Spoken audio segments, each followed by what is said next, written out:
this is Chris the Nightmare Ariola, and you're watching Mission Boxing Today on YouTube. Heavyweight boxing fans, what's the deal? All right, man. So just want to run down a little bit of heavyweight news. All right. So April 22nd, there will be 2 fights. All right. The first one, Otto Wallin, 17-0. He's a Swedish prospect. He's going to fight a dude named Gianluca Mandres. I never heard of the dude. Dude only has like 16 fights. But Otto Wallin, 17-0. He will be fighting for the WBA Continental title. It'll be his first little minor, title he'll be fighting for. So I expect him to get this victory. Maybe if he beats Mandres, maybe he tries to go in there and give his shot against Dimitrenko. We know that Adrian Granat got shocked, got upset this past weekend, first round KO. Watching that fight, man, it almost looked like Dimitrenko was ready to lay down. And what I mean by that is he did get, Granat out of there in the first round. But when you watch the fight, though, Granat hit him on the break one time, or they were getting broke or something. The ref trying to break him up, and then he got hit with a punch. It looked like his knees were bending, like he was going to go down to the mat, but then he stayed up. Kind of weird. And then when they got into a little clinch, Granat just threw him down easily. So it just kind of looked like, oh, here we go again with this. You know what I mean? And then next thing you know, boom, Dimitrenko lands a huge right hand, and he really hurt Granat, and he never could recover from that. So who knows? Maybe Wallin against Dimitrenko. I'm not sure what Wallin's going to do. But I would like to see him get his shot against Dimitrenko if he wants to go that route, kind of get revenge for Sweden type of thing. You know what I mean?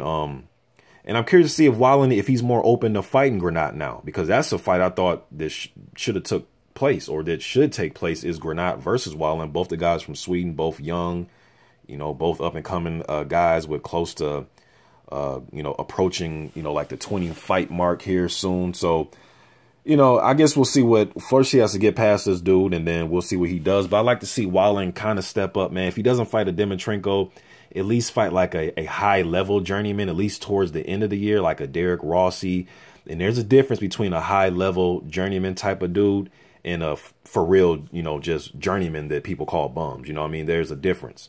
Like a high-level guy is a guy like Rossi, and I keep using him because he's a perfect example where he goes in there and he gives guys a run for their money, like Glasscoff, a fight that I thought he won. You know what I mean? He'll take guys rounds and make it really difficult. And he has a solid, he has a winning record. It's not like he's going in there with a losing record and going to be grossly out of shape and, come in there to get sparked in 1 or 2 rounds. It's not that, and he's a strong dude too, so I like to see Wallin in one of those type of fights towards the end of the year. Okay.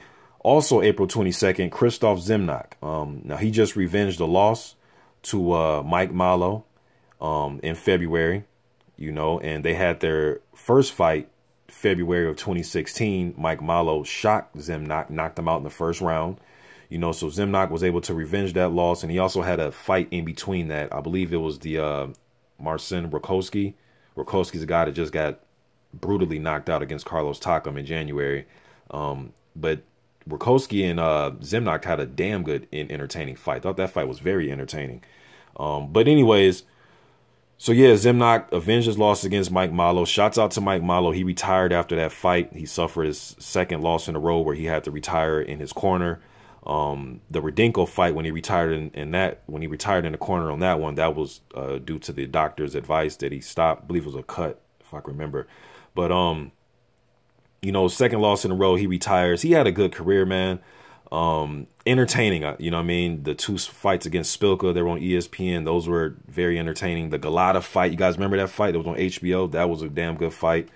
Fought McCline, Jamal McCline. Was that HBO too? I believe that fight was on, I could be wrong, but I think the McCline fight was on HBO. I don't know, but good career, man. Malo always came to bang it out. He always came to, give the fans their money's worth. That's one thing I can say about Mike Malo. Blue collar dude, Midwest dude, so I like Mike Malo, man. But anyway, Zimnoch was able to revenge the loss. Now he's fighting Michael Grant. Yes, that Michael Grant. You know what I mean? Wow. So I haven't seen Michael Grant in a few years, man. I want to say 3 or 4 years. Did he fight Emmanuel Char last, or was it was one of them? Was it Adamak? It was somebody the last time I seen him he fought. I think it was Adamak or Char, or I know he fought Carlos Takam in there somewhere. So look, hey, I don't know what to expect from Michael Grant. You know what I'm saying? I'm really not sure. You know, maybe he is a big man. He still is a big man. I think the last time I heard Grant's name being floated around, he was possibly trying to fight Andy Ruiz Jr. I want to say like a year ago. I did a video on it. I think it was Andy Ruiz Jr. he was trying to fight, and he couldn't pass a physical. Don't quote me on it, man, but I believe that's how that went. I believe that's how that went. But anyways, he will be back April 22nd against Zimnoch. You know, Grant, speaking of fighting a Polish fighter, Zimnoch is a Polish fighter. Grant, you know, he's fought Adamek, and he had that fight with Andrew Galata. I remember that fight was on HBO. It looked like Galata was going to stop him in the first round. And we know Galata, the things that he does, you know, the fight carries on into the later part of the fight. And he put Michael Grant down like 2 or 3 times in the first round. Then it goes on to the later part of the fight. Grant's still in there fighting. He puts Galata down, and Galata gets up and he doesn't want to fight no more, you know. So Grant has been in some entertaining fights, you know. The Adamek fight was another entertaining fight. So I guess we'll see. You know, they say the last thing to go on a big man is his power. So, I mean, and Zimnoch did show that he can be, you know, caught in the first round cold, you know. So I guess we'll see, man. But I'm picking Zimnoch in that one. I want to see Zimnoch fight Artur Szpilka, man. They've had a history with each other. They've went back and forth.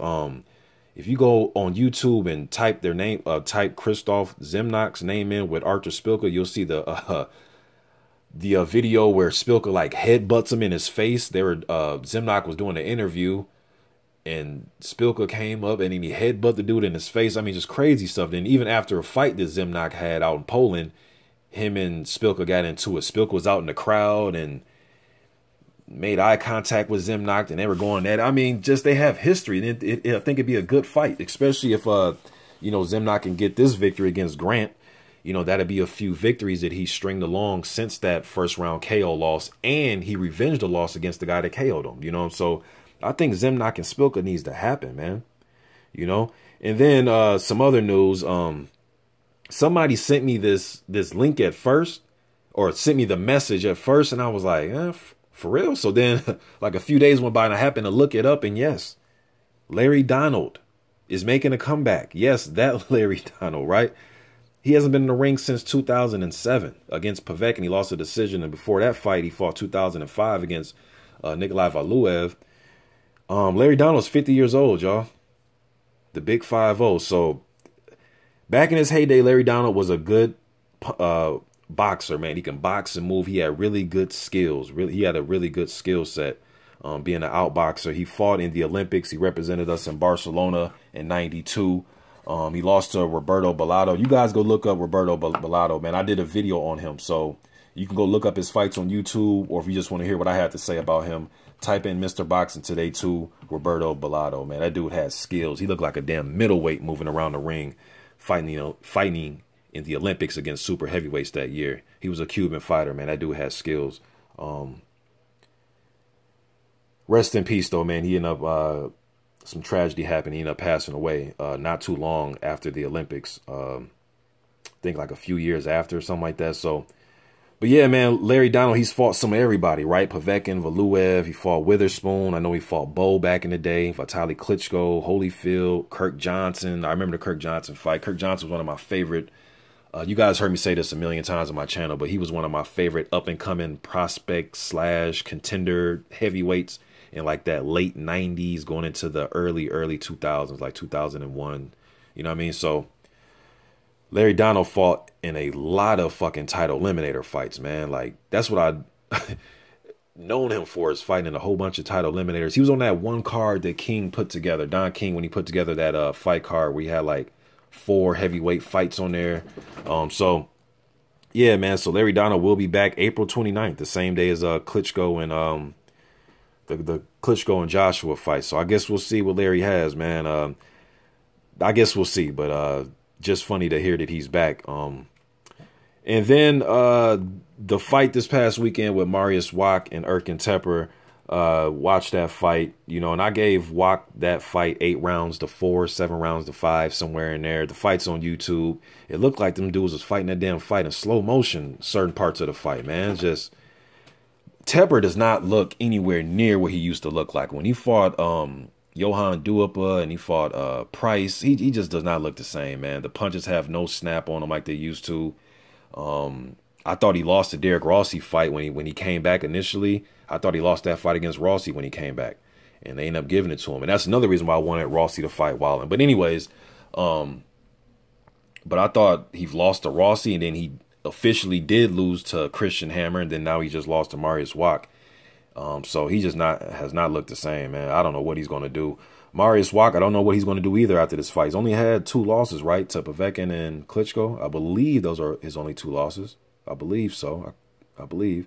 But speaking of Christian Hammer and Wach, them guys being the last 2 guys to defeat Tepper, Wach and Hammer has fought, and Wach knocked him out unconscious. He knocked him out cold when he fought Christian Hammer. You know, but Hammer has, you know, he suffered those losses to guys like Wach and Tyson Fury, those big heavyweights. But shit, Hammer has been on a nice little streak now. You know, that impressive KO against Michael Sprott. I know Michael Sprott's an old veteran, but the impressive was the KO was impressive to me. But he has went on to beat Price, and he beat Tepper. You know what I mean? Could we see a Wach versus Hammer rematch? I don't know. You know. But as far as Mariusz Wach, man, I don't know. I know he's supposed to fight for the EBU title initially. You guys remember, during last year, the EBU had ordered Wach to fight Pulev, and then Pulev became the IBF mandatory. Yeah, because Wach had that EBU title. He won it when he fought Derek Chisora, and then he vacated it and said he's going to, you know, pursue his IBF thing, and he ended up fighting Samuel Peter. And then now he's signed to fight again. Who is he fighting? I just did a video on it. Kevin Kingpin Johnson. That's who Pulev's going to fight. So Wach had to look elsewhere. And then the EBU ordered Wach to fight Ajit Kabayel, the German prospect. Wach pulled out of that fight. I believe it was an injury. Don't quote me. I think it was an injury. It's hard to remember all this stuff detail by detail. But he pulled out the fight and then got a fight with Tepper, okay?